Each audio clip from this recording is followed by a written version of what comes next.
Bonjour à tous et bienvenue sur BD & Co. Aujourd'hui c'est le jour 14 du challenge d'octobre et le thème du jour c'est ma liste d'envies, quelles sont les prochaines BD que je vais certainement acheter et puis sur quel site je répertorie toutes mes envies BD et sur quel site je fais les recherches on va dire sur les BD que je vous présente. Alors on va commencer par les sites et il n'y a que deux sites que j'utilise vraiment. J'ai d'ailleurs fait une vidéo, je vous laisserai aller regarder sur comment trouver des petites pépites et je présente 3 ou 4 sites différents. Mais moi il y a vraiment deux sites que j'utilise le plus. Le premier c'est BDTech et d'ailleurs vous verrez que souvent dans les vidéos je vous mets des liens qui relient à BDTech et à la série dont je parle. Ça me permet de vous représenter la série et puis si vous voulez aller faire des petites recherches, vous avez directement un lien, vous n'avez pas besoin de vous embêter à chercher. C'est un site que je trouve très bien fait pour tout le côté répertorié des informations, tous les nouveaux top 5, toutes les nouvelles sorties, etc.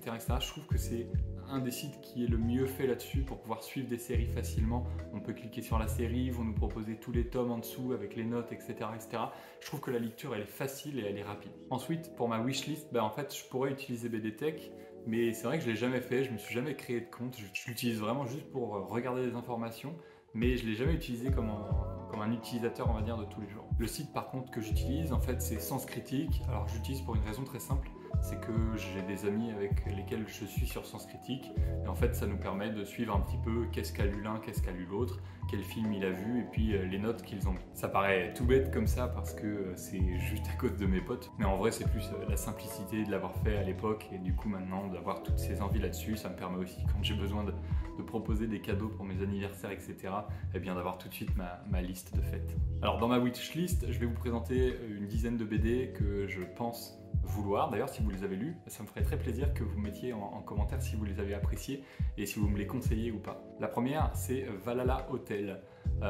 J'ai vraiment entendu des bonnes choses dessus. J'ai l'impression que c'est un peu en mode thriller palpitant, un peu comme le film à couteau tiré. Et puis le design et l'ambiance me fait un peu penser, en tout cas dans ce que j'en ai entendu, à Il faut flinguer Ramirez. Et comme j'ai adoré Il faut flinguer Ramirez, je me dis que ça peut être intéressant. Ensuite, il y a Tse, donc c'est un sorte de roman graphique plus sur une histoire en Afrique avec un dictateur, etc.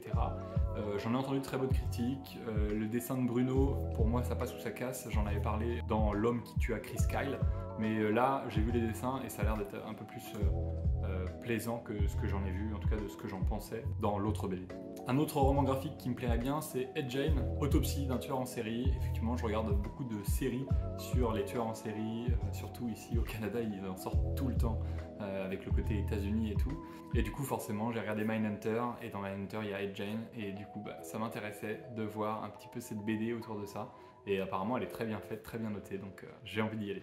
Ensuite, il y a Ghost 111 de Mark Eckersall et j'ai entendu beaucoup de bien et c'est l'auteur de Tal'Anarive et j'avais adoré Tal'Anarive, alors je me dis pourquoi pas essayer. La BD suivante c'est Le Photographe et c'est une BD que j'ai découvert dans le livre Les Ignorants et ça me plaisait bien, le pitch me plaisait bien. Au niveau des BD un peu plus en mode série, il y a Le Roi des Ribauds où en fait normalement le cycle général de 3 tomes est terminé. Bon apparemment il vient de sortir un 4e tome mais c'est dans un cycle différent. Il y a Siegfried qui est en 2 tomes tout simplement. Et enfin, il m'en reste 2, c'est Charlotte l'Impératrice où j'ai entendu aussi de très bonnes critiques et Le Dernier Atlas où les tomes sont massifs à chaque fois mais apparemment c'est très bon.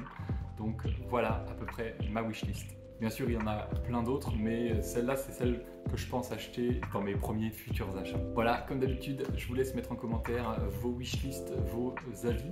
Et puis, comme je l'ai dit tout à l'heure, si vous avez déjà lu les BD que j'ai en wishlist, n'hésitez pas à me dire, surtout si elles sont mauvaises. Enfin, si vous les avez trouvées mauvaises, n'hésitez pas à me prévenir de faire attention à telle ou telle BD. Mettez un j'aime si vous avez apprécié ma vidéo. Et bien sûr, je vous laisse vous abonner et mettre la cloche pour suivre plus mon contenu. C'était BD & Co, je vous dis à demain, bye.